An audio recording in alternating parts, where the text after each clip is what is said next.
Perserikatan Bangsa-Bangsa atau lebih dikenal dengan PBB adalah lembaga internasional yang anggotanya hampir seluruh negara di dunia.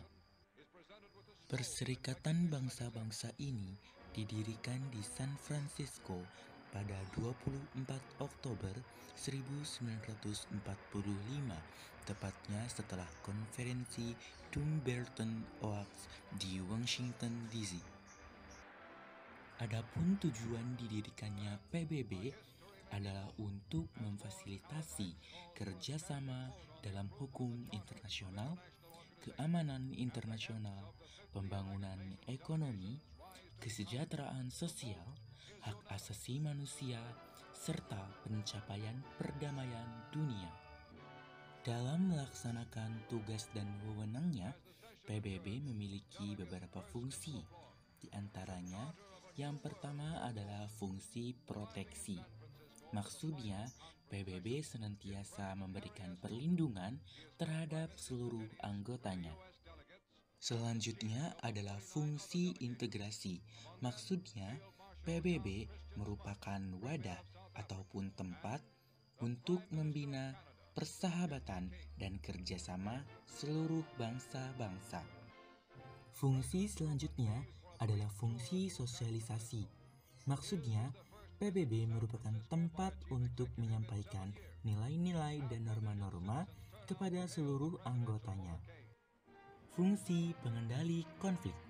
Maksudnya, PBB sebagai lembaga internasional diharapkan mampu mengendalikan konflik yang terjadi sesama anggota sehingga tidak menimbulkan ketegangan dan peperangan sesama anggota PBB. Fungsi selanjutnya adalah fungsi kooperatif.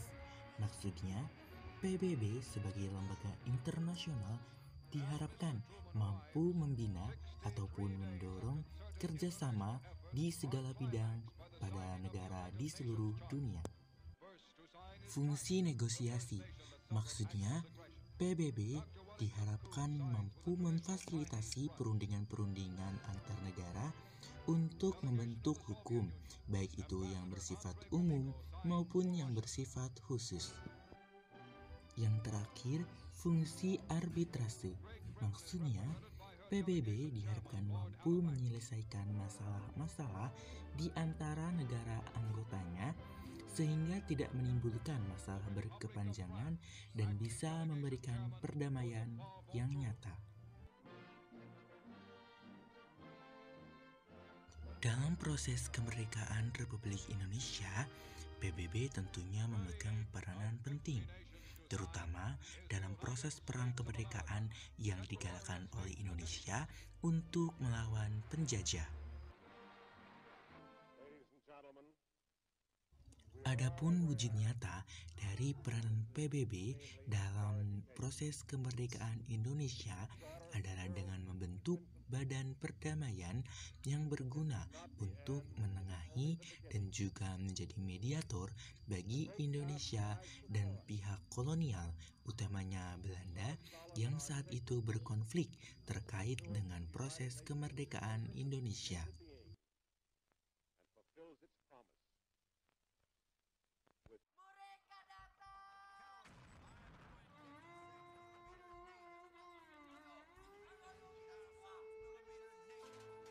Dalam sejarah perjuangan bangsa Indonesia setelah proklamasi, tercatat beberapa badan perdamaian yang dibentuk oleh PBB untuk Indonesia.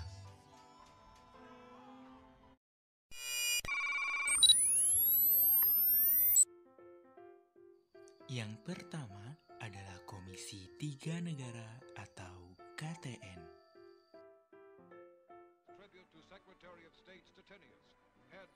Komisi Tiga Negara atau lebih dikenal dengan KTN adalah salah satu lembaga perdamaian bentukan PBB yang dibentuk dengan latar belakang terjadinya agresi militer Belanda yang pertama. Komisi ini terdiri dari 3 negara saja, yakni Australia yang merupakan wakil Indonesia, dan diwakili oleh Richard Kirby. Belgia yang merupakan wakil dari Belanda diwakili oleh Paul van Zielen, dan juga Amerika Serikat yang merupakan pihak netral diwakili oleh Dr. Frank Graham. Komisi Tiga Negara ini dibentuk pada tanggal 25 Agustus 1947 dan mulai bertugas di Indonesia pada 27 Oktober 1947. Dalam pelaksanaannya, Komisi Tiga Negara berhasil membawa Indonesia ke meja perundingan Renville.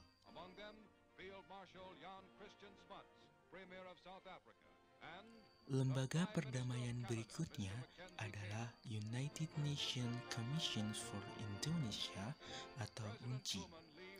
UNCI merupakan pengganti dari Komisi Tiga Negara yang sebelumnya dianggap gagal mendamaikan Indonesia dan juga Belanda. UNCI dibentuk pada 28 Januari 1949 yang dilatar belakangi oleh peristiwa agresi militer Belanda II. UNCI berhasil mendorong Belanda dan juga Indonesia untuk melaksanakan perundingan, di antaranya perundingan Rumproyen dan juga perundingan Konferensi Meja Bundar di Den Haag. Tugas UNCI adalah membantu melancarkan perundingan-perundingan untuk mengurus pengembalian kekuasaan pemerintah Republik Indonesia dan juga memberikan usul-usul terkait dengan penyelesaian pertikaian antara Indonesia dengan Belanda.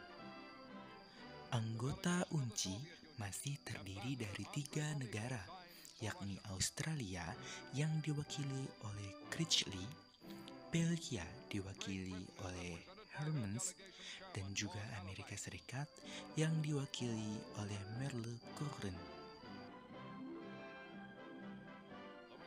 Selain membentuk lembaga perdamaian dalam menangani kasus pertikaian antara Indonesia dengan Belanda, PBB juga rupanya memiliki peranan lain dalam mendukung proses kemerdekaan Republik Indonesia.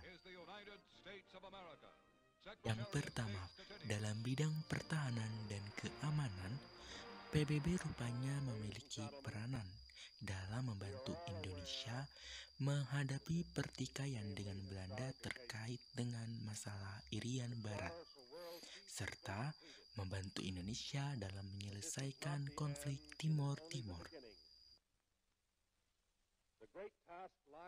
Yang kedua, peranan PBB dalam bidang sosial, ekonomi, budaya, dan politik antara lain: yang pertama, memberikan bantuan kesejahteraan dan pembangunan terhadap negara-negara berkembang di dunia. Kedua, memberikan bantuan makanan untuk kesejahteraan anak-anak. Yang ketiga, menghapuskan segala bentuk dominasi rasial. Yang keempat, menghapuskan segala bentuk diskriminasi terhadap wanita. Yang kelima, melakukan kerjasama internasional dalam bidang ilmu pengetahuan dan perlindungan terhadap situs-situs budaya tertentu. Serta yang terakhir, menanggulangi berjangkitnya virus-virus ataupun penyakit menular.